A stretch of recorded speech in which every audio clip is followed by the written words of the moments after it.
Cuando estamos hablando del circuito eléctrico, nos estamos refiriendo a un circuito dentro del cual circularán electrones libres que producirán fenómenos específicos de acuerdo al circuito por el que circule. Entonces, dicho esto, empezaré hablando de la corriente eléctrica. La corriente eléctrica es el flujo de electrones que circula por un conductor en unidad de tiempo. Eso significa que la corriente eléctrica se puede medir en función del número de cargas que circulan por un punto del conductor en un tiempo específico. Se dice que cuando circula una corriente de 6,3 por 10 a la 18 electrones, en el tiempo de un segundo, la corriente tiene una intensidad de 1 amperio. El amperio es la unidad fundamental de la corriente. La circulación de corriente se da desde la parte más negativa del circuito hacia la parte más positiva, es decir, los electrones se desplazan buscando la parte más positiva del circuito. Pero en un sentido convencional utilizaremos una circulación de corriente de positivo a negativo para no liar al estudiante. ¿Pero por qué la corriente eléctrica es un desplazamiento de electrones? Veamos la siguiente imagen. Sabes que para que exista una circulación de corriente debe de existir un conductor eléctrico.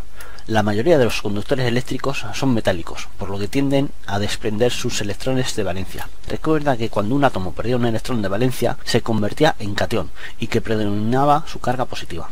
Eléctricamente hablando, cuando un átomo se convierte en catión, deja un hueco en su órbita de valencia. Al examinar con microscopio electrónico un cable de cobre, podemos ver cómo la estructura atómica se ha agrupado en cationes, representado con círculos rojos y huecos representados por el signo más.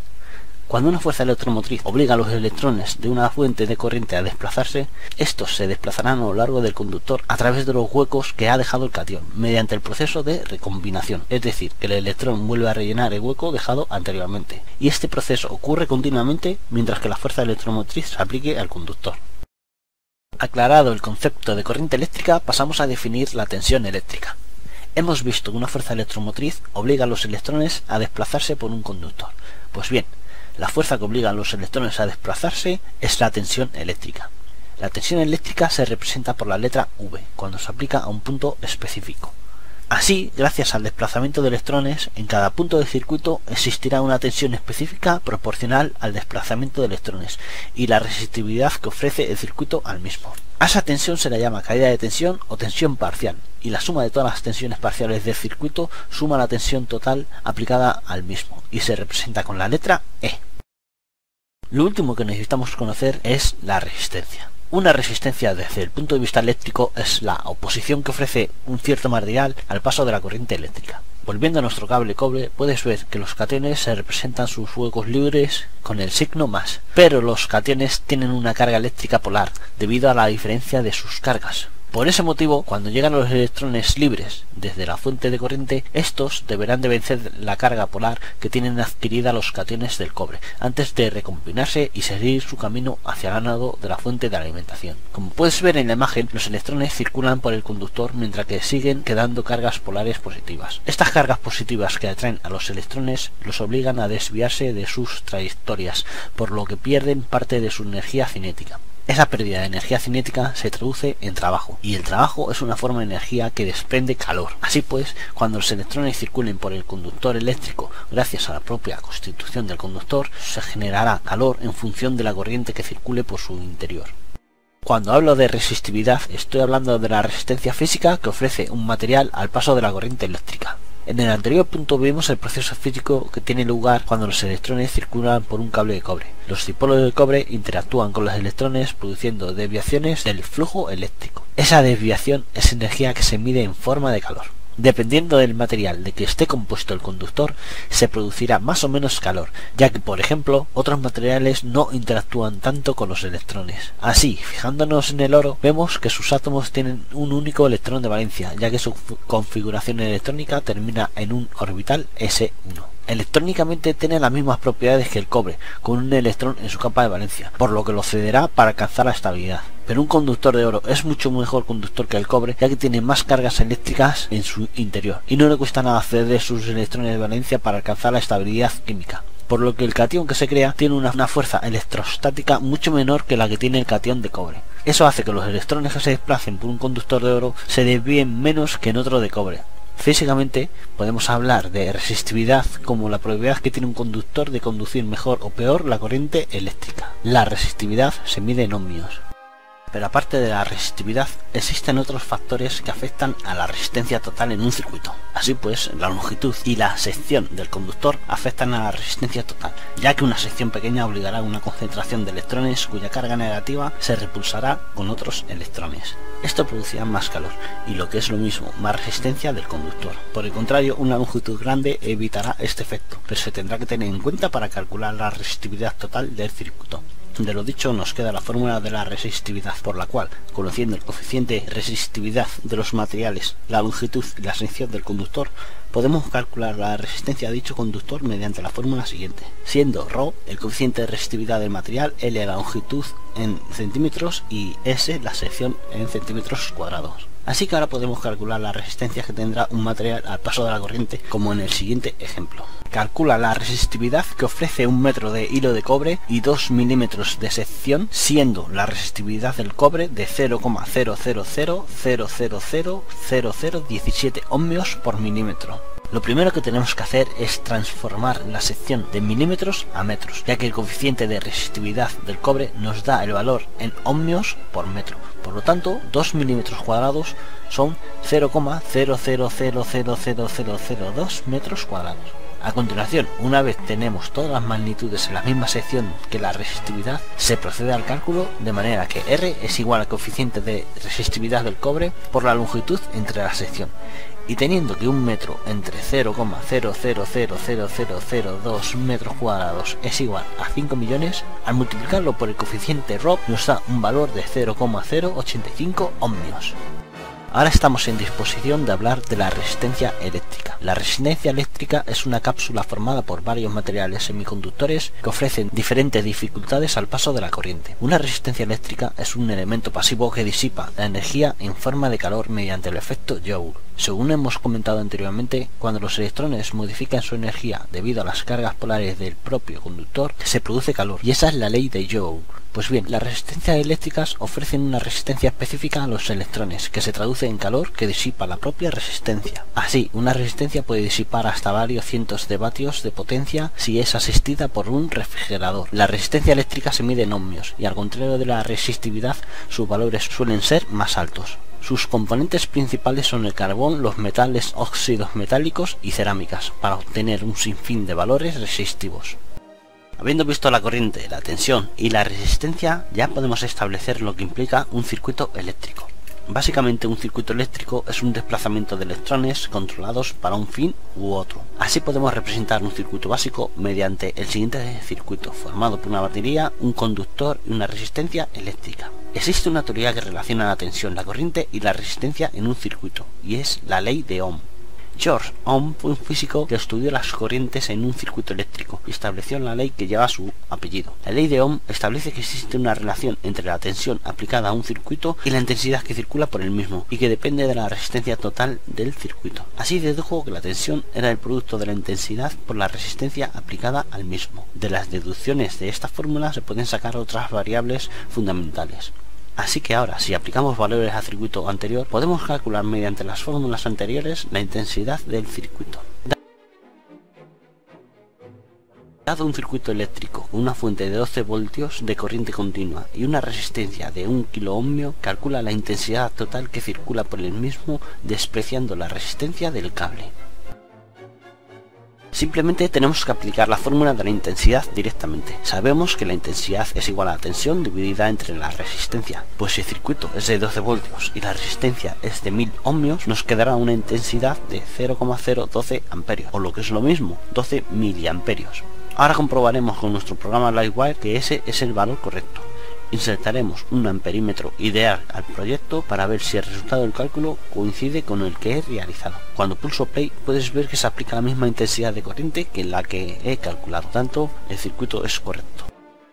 Pero ¿cómo aplicar Ohm en un circuito como el mostrado a continuación? Para circuitos complejos existen ciertos métodos que se unen a la ley de Ohm y que estudiarás en posteriores capítulos, pero aún así podemos calcular parte del circuito sabiendo localizar los puntos en donde se unen los elementos del circuito. Por eso, en este punto te hablaré del concepto de malla. El circuito siguiente es el más básico. Está formado por dos resistencias y una fuente de alimentación. Como puedes ver, tiene dos mallas. La primera en la línea de la batería y la segunda a la derecha del circuito.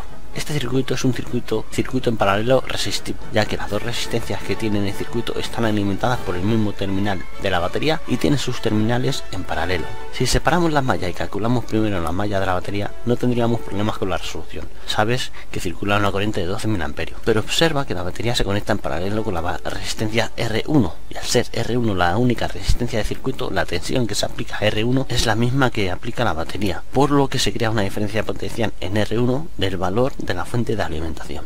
Ahora que sabemos que en R1 caen 12 voltios, volvamos a unir el circuito y observaremos un efecto peculiar. ¿Recuerdas cuando hablamos de la resistividad y la relación con la longitud y la sección? Los electrones que circulan por un conductor con menos sección interactúan más entre sí y producen más calor que otro conductor con mayor sección. Pues bien, si tuviéramos dos circuitos con conductores como los mostrados en la imagen, los electrones escogerían el conductor de mayor sección porque ofrece menos resistencia a su paso.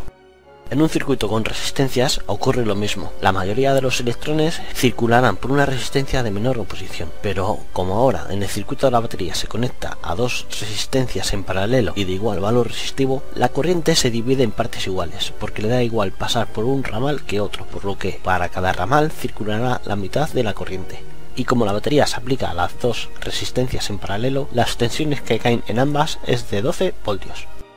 Los circuitos en paralelo son los que tienen todos los elementos en paralelo entre sí. Y como lo único que hemos visto son resistencia, estudiaremos la unión de resistencias en paralelo. Una resistencia está en paralelo con otra cuando sus dos terminales se unen de manera simétrica a los terminales de la otra resistencia. Así se pueden dar muchas situaciones en los circuitos paralelos. Si aplicáramos ahora una fuente de alimentación al conjunto de paralelos, en cada resistencia quedaría una tensión equivalente a la de la fuente de alimentación, es decir, 12 voltios.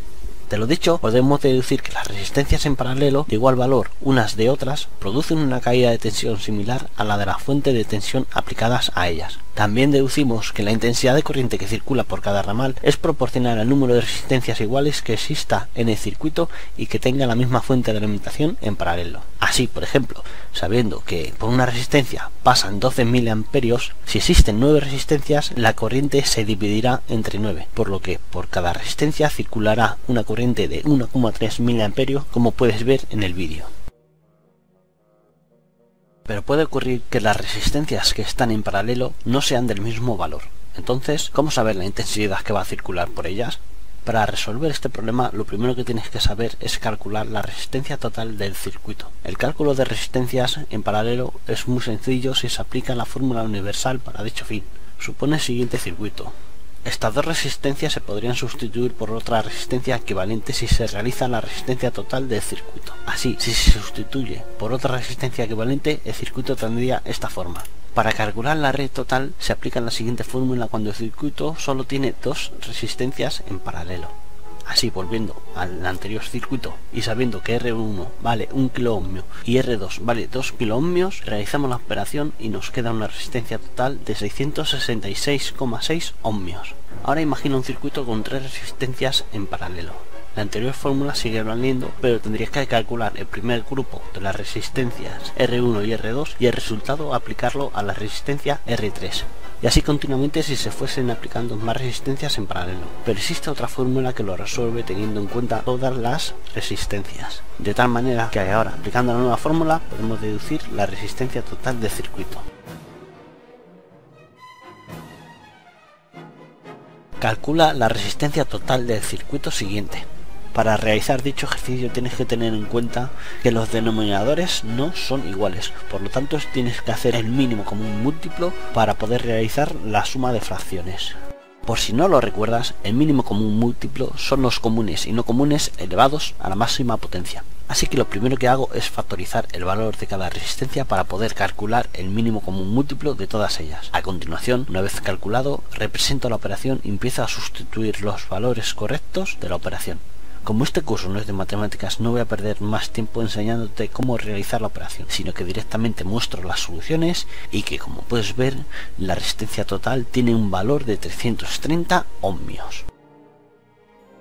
En cuanto a la intensidad de un circuito paralelo, hemos visto que las intensidades de corriente que circulan por resistencias iguales son una fracción de la corriente total, proporcional al número de resistencias totales iguales del circuito paralelo. Pero ahora verás que al ser resistencias diferentes, las intensidades de corriente que circulan por las resistencias diferentes serán proporcionales al valor de la resistencia y al valor de la tensión que se aplica a la misma. Como la mayoría de las resistencias son diferentes, circulará una corriente específica por ella. Pero antes de calcular las intensidades parciales, debemos de conocer la intensidad que circulará por el circuito. Y sabiendo que la resistencia total del paralelo es de 330 ohmios y la tensión aplicada al circuito es de 12 voltios, nos queda que la intensidad total es de 36 miliamperios.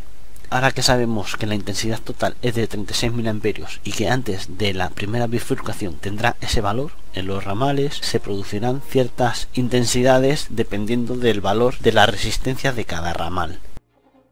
Y como sabemos que la tensión que se aplica a cada ramal es la misma de la fuente de alimentación, al ser un circuito en paralelo, ahora por cada rama podremos calcular la intensidad parcial mediante la ley de Ohm, de manera que por el primer ramal circularán 12 voltios entre 1000 ohmios igual a 0,012 amperios, o lo que es lo mismo 12 miliamperios. Por el segundo ramal, 12 entre 2000 ohmios, 6 miliamperios. El tercer ramal, 2,4 miliamperios, y el cuarto y quinto ramal, 12 y 4 miliamperios respectivamente. Comprobando en nuestro programa Lightwire, podemos ver que esos son los valores que circulan realmente por el circuito. Por lo tanto, hemos hecho el cálculo correctamente. Hemos visto que las resistencias se pueden asociar en paralelo, pero existen muchas formas de asociación, por lo que hay que tener un especial cuidado con la forma del circuito y la colocación de sus elementos. Por ejemplo, si incluimos una resistencia de acuerdo a la configuración siguiente, ¿cómo afectaría al circuito? Modificaría la corriente total del circuito, ya que esta resistencia está en serie con el resto del circuito. Cuando una resistencia solo tiene un extremo de su terminal unido a otro extremo de otro elemento, se dice que está en serie con dicho elemento, de tal manera que las siguientes resistencias están en serie entre sí. Un circuito en serie se caracteriza porque la misma intensidad va a pasar por todos los elementos que están conectados en serie. Así que en el circuito mostrado, la batería producirá una corriente que circulará por R1 y R2 y volverá hacia el cátodo de la misma.